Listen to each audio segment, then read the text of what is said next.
Del litoral santafesino, una humilde ciudad pujante y bella que armoniza el fulgor de una gran urbe con la campiña plácida y serena. A ti te canto, Reconquista hermosa, firme esperanza de una gran región, porque eres con tu anhelo progresista una gema engastada en mi nación.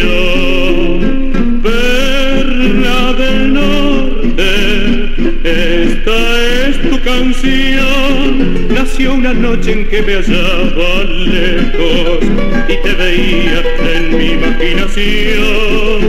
Andaba por tus calles en mis sueños, en un maravilloso atardecer. Esa añoranza motivó mi canto, que es tuyo y por lo tanto te lo vengo a ofrecer.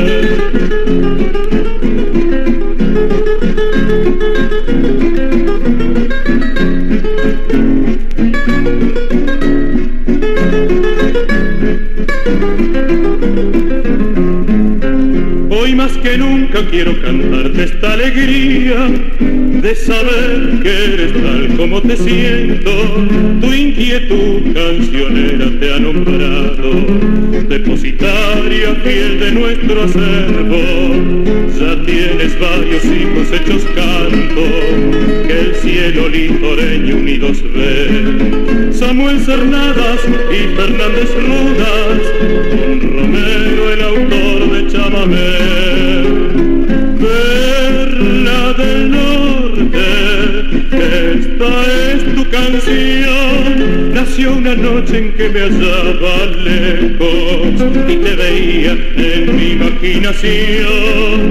Andaba por tus calles en mis sueños, en un maravilloso atardecer.